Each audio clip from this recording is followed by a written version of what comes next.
Rohit Sharma to CSK முடிஞ்சு, sky to CSK முடிஞ்சு, இப்போ ஹர்திக் டு சிஎஸ்கே தான் காட்டு தீ மாதிரி பற்றிட்டுருக்கு. ஸோ அப்படி நம்ம உண்மையிலே ஹர்திக் மும்பை விட்டு வெளியில் வரப்போகிறாரா? அப்படி வந்தால் மெகா ஆக்ஷனில் நம்ம சிஎஸ்கே எடுக்கிறதுக்கான வாய்ப்பு இருக்கா? ஸோ அதை பற்றி பார்க்கலாம். அதுக்கப்புறம் நம்ம இந்தியா vs ஸ்ரீலங்காவோட ஓடிஐ இதுவும் பார்க்கலாம். ஸோ அப்போ நம்ம வீடியோக்கு ஒரு லைக் கொடுங்க. சேனலுக்கு புதுசாக இருந்தால் மறக்காமல் சப்ஸ்கிரைபும் பண்ணிக்கோங்க. ஸோ வாங்க கைஸ் வீடியோக்குள்ளே போகலாம். ஓகே கைஸ், இப்போ ஃபஸ்ட்டு வந்து நம்ம வந்து ஹர்திக் பாண்டியா டு சிஎஸ்கே இஷ்யூக்கே வருவோம். ஸோ இப்போ நிறைய நியூஸ் ஆர்டிகல்ஸ் வந்து ஹர்திக் பாண்டியா வந்து அடுத்த வருஷம் ஐபிஎலுக்கு வந்து மும்பை இந்தியன்ஸ் விட்டு வெளியில் வரப்போகிறாரு அப்படின்ற மாதிரி சொல்லியிருக்காங்க. ஸோ அது எதனாலன்னு பார்த்தீங்கன்னா, கொஞ்சம் பாஸ்ட்டுக்கு போயிட்டு ஹர்திக் பாண்டியாவை எதுக்கு ஜிடிலேருந்து மும்பை இந்தியன்ஸ் அவங்க டீமுக்கு கூப்பிட்டு வந்தாங்கன்னு பார்த்தீங்கன்னா, ஸோ அப்போ நம்ம ஹர்திக் பாண்டியா ஜிடிலேருந்து திருப்பி மும்பை இந்தியன்ஸ்க்கு வரும்போது, ஸோ அவர் வந்து அப்போ தான் இந்தியன் டீமோட கேப்டனாக இருந்தார். அதாவது ரோஹித் சர்மாவுக்கு அடுத்தது ஒரு இந்தியன் டீமோட கேப்டனாக அது ஹர்திக் பாண்டியாவாக இருந்தார். ஸோ அதனால் நம்ம இந்தியன் டீம் ஒரு இந்தியன் டீம் கேப்டனை கூப்பிட்டு வந்தால் அவங்களோட பிராண்ட் வேல்யூவும் அதிகமாகும்னு சொல்லிட்டு பல கோடி ரூபாய் கொடுத்து ஜிடிலேருந்து ஹர்திக் பாண்டியாவை கொண்டு வந்தாங்க. ப்ரெசண்ட்டுக்கு வந்து பார்த்தா நம்ம கௌதம் கம்பீர் அங்கே ஒரு ட்விஸ்ட்டை வச்சுருக்காரு. அது என்னென்னா, இப்போ ஓடிஐ சீரீஸில் வந்து ரோஹித் சர்மா கேப்டனா, T20யில் வந்து நம்ம சூரியகுமார் யாதவ் கேப்டனா. ஸோ அப்படி பார்க்கும்போது ஹர்திக் பாண்டியா பிளேயிங் லெவனில் இருந்தாலும் அந்த இடத்துல சூரியகுமார் யாதவ் தான் கேப்டன். ஸோ அப்படி பார்க்கும்போது மும்பை இந்தியன்ஸ் வந்து ஹர்திக் பாண்டியாவை கழட்டி விட்டாங்களோ அப்படின்னு தான் தோண வகுது. அது ஏன்னா இப்போ 3 பேரில் யார் ரீட்டைன் பண்ணுவாங்கன்றதே மும்பை இந்தியன்ஸுக்கு கன்ஃபியூஸ்டாக இருக்கும். ஏன்னா ரோஹித், பும்ரா, சூர்யா, ஸோ அந்த 3 ஸ்லாட்ஸ் அங்கே ஃபில் ஆகிடும். ஸோ லாஸ்ட் இடத்துல ஹர்திக் பாண்டியா வச்சா ஹர்திக் பாண்டியா ஒத்துக்கவே மாட்டார். ஸோ அப்போ ஹர்திக் பாண்டியா வெளியில் வர்றதுக்கான வாய்ப்பு இருக்கான்றது ஒரு செகண்ட் யோசிக்க தான் வைக்குது.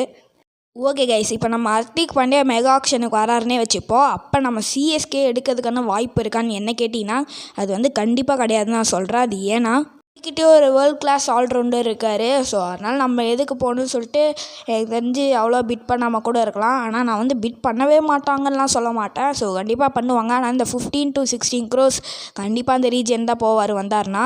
ஸோ அது வந்து 15 to 16 crores போட்டால் எனக்கு தெரிஞ்சு விட்டுருவாங்கன்னு நான் நினைக்கிறேன். ஓகே கைஸ், நீங்கள் என்ன நினைக்கிறீங்க? ஹர்திக் பாண்டியா சிஎஸ்கே இல்லை ஹர்திக் பாண்டியா எம்ஐ விட்டு வெளியில் வருவாரான்றதே நீங்கள் சொல்லுங்கள். ஏன்னா எனக்கு தெரிஞ்சு எம்ஐ விட்டில் வெளியில் வரமாட்டார். ஸோ இந்த மாதிரி தான் பேசிகிட்டு இருப்பாங்க. ஆனால் நியூஸ் போயிட்டுருக்குன்னு அவங்ககிட்ட சொன்னேன். ஸோ ஓகே கைஸ், இப்போ அடுத்தது நம்ம இந்தியா vs ஸ்ரீலங்கா ஓடிஐ இஷ்யூக்கு போவோம். ஓகே கைஸ், ஃபஸ்ட்டு வந்து நான் இதை பற்றி பேசுறதுக்கு முன்னாடி ஃபஸ்ட்டு கங்க்ராச்சுலேஷன் ஸ்ரீலங்கன் டீம். ஏன்னா அவங்க வந்து 27 years கழிச்சு நம்மளை வந்து தோக்கடிச்சிருக்காங்க. ஸோ அதுக்கப்புறம் கங்க்ராச்சுலேஷன்ஸ் வளாரகே. ஸோ அவரும் ரொம்ப நல்லா கான்ட்ரிபியூட் பண்ணார் இந்த ஓடிஐ சீரீஸ் ஃபுல்லாக. ஸோ ஓகே கைஸ், இப்போ இந்தியன் டீம் பக்கம் வந்திங்கன்னா எனக்கு தெரிஞ்சு ரோஹித் சர்மா மட்டும்தான் இந்த சீரீஸ் ஃபுல்லாக நல்லா கான்ட்ரிபியூட் பண்ணியிருப்பார். ஸோ மற்ற பிளேயர்ஸ்லாம் அந்தளவுக்கு நான் சொல்லிக்கிற அளவுக்கு கான்ட்ரிபியூட் பண்ணலன்னு நான் நினைக்கிறேன். ஸோ அக்ஷர் பட்டேல் அப்பப்போ லைட்டாக நல்லா விளையாடிருப்பார்.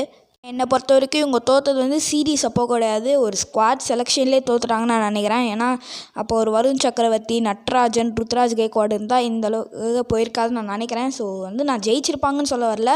ஸோ இந்த அளவுக்கு மோசமாக தோற்றுருக்க மாட்டோம். ஸோ ஒரு மேட்ச் கூட வின் பண்ணாமல். ஸோ இது வந்து அடுத்த சீரீஸ்லாவது இவங்க திருத்திக்கணும். ஸோ இதே மாதிரி பண்ணியிருந்தாங்கன்னா கண்டிப்பாக இப்படியே தான் போயிட்டுருக்கும்னு நான் நினைக்கிறேன்.